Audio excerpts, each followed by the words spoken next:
This channel does not promote any violent, harmful, or illegal activities. All content provided by this channel is meant for an educational purpose only. Heart attack মানুহৰ জীৱনত বৰ্তমান এক চিন্তাৰ কাৰণ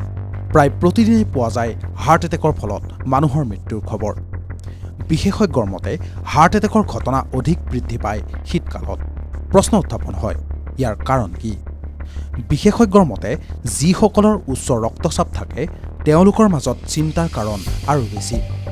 শীতকালত শৰীৰৰ ৰক্তপ্ৰবাহী শিৰাবোৰ সংকুচিত হয় যাক কোৱা হয় ভাছোকনষ্ট্ৰিকচন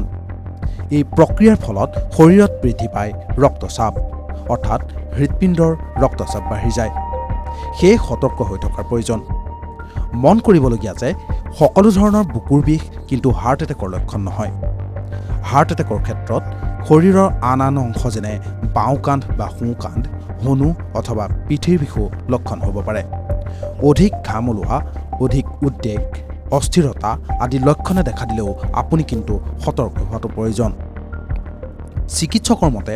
বহু সময়ত শীতকালত পুৱা হাৰ্ট এটেক বেছিকৈ হয় সেয়ে পুৱা আপুনি খোৱাৰ পৰা কিদৰে উঠে সেয়াও গুৰুত্বপূৰ্ণ কেৱল হাৰ্ট এটেকেই নহয় চিকিৎসকৰ মতে শীতকালত ব্ৰেইন ষ্ট্ৰকৰ সমস্যাও বৃদ্ধি পায় মস্তিষ্কৰ ৰক্ত সঞ্চালন বন্ধ হৈ গ'লে বা মস্তিষ্কৰ ৰক্তনলী ফাটি গ'লে ষ্ট্ৰোক হয় ফলত মস্তিষ্কৰ কোষবোৰৰ ক্ষতি হ'ব পাৰে ব্ৰেইন ষ্ট্ৰকৰ পৰা বাচিবলৈ নিয়ন্ত্ৰণ কৰিব লাগিব উচ্চ ৰক্তচাপ এইবোৰ ৰোগৰ প্ৰধান কাৰণ হ'ল শীতকালত মানুহৰ শাৰীৰিক কাৰ্যকলাপ কমকৈ হয়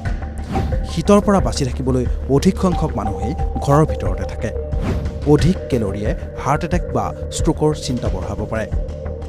বিশেষজ্ঞৰ মতে সাধাৰণ শাৰীৰিক কাৰ্যকলাপ কৰিলে ঘৰৰ পৰা বাহিৰলৈ ওলোৱাৰ সময়ত গৰম কাপোৰ পৰিধান কৰিলে শাক-পাচলি ফল-মূল প্ৰটিনসহ হৃদযন্ত্ৰৰ বাবে উপকাৰী খাদ্য খালে বাচি থাকিব পাৰি এনে সমস্যাৰ পৰা TV9 আছাম ডিজিটেল